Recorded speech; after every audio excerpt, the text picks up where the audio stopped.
Bonjour à tous, j'espère que vous allez bien. Alors pour ce DIY, il vous faudra de la pâte autodurcissante, un support de forme carré ou rectangle, un peu d'eau, un bâtonnet et du papier abrasif. Pour commencer, vous allez malaxer votre pâte afin de la ramollir.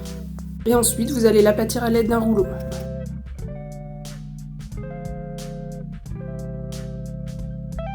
Une fois votre pâte aplatie, vous allez prendre votre support et vous allez passer votre pâte par-dessus. Alors vous voyez que moi ici mon support c'est en carton et vous verrez que ce n'est pas la meilleure idée. Ici vous allez pincer chaque coin et venir couper le surplus. Alors moi ici j'ai utilisé un ciseau et comme vous pouvez voir ça soude déjà un petit peu chaque face entre elles.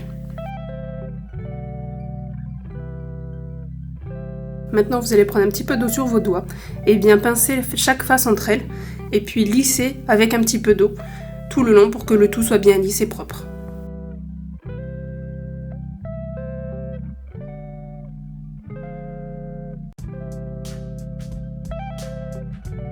Pour que mon photophore soit bien droit, j'ai utilisé une équerre pour découper le surplus.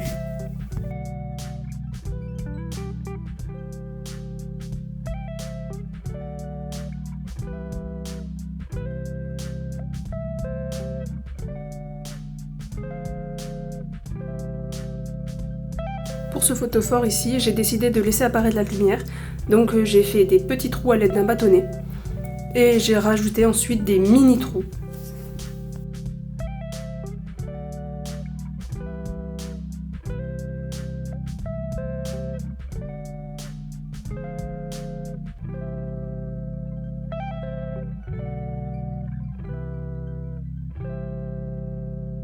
Et ensuite vous le laissez sécher. Pour le deuxième photophore, j'ai décidé de faire la même chose que le premier, mais en plus petit. Je vous laisse regarder les étapes, c'est exactement la même chose que le premier.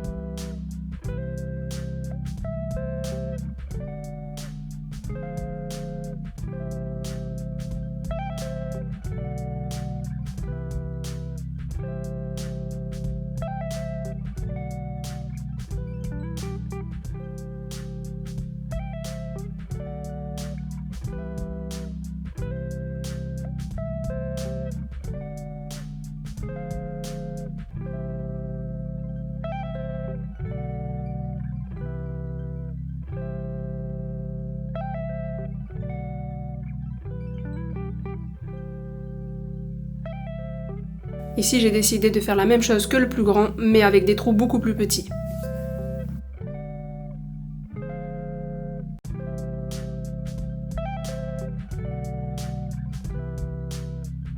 Alors pour le démoulage, ça a été vraiment très compliqué pour le plus grand. Le carton est resté collé en fait au photophore.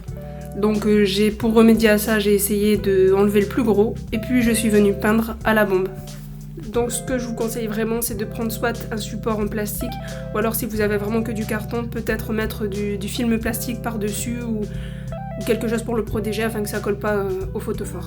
Mais si vous voyez bien, le deuxième carton pour le plus petit photophore n'a pas du tout collé. Puis ensuite, vous viendrez poncer vos photophores afin que le résultat soit vraiment plus net. Et je vous présente Bella, qui n'a pas arrêté de passer devant la caméra pendant tout le DIY. Elle voulait sans doute faire un coucou aux abonnés.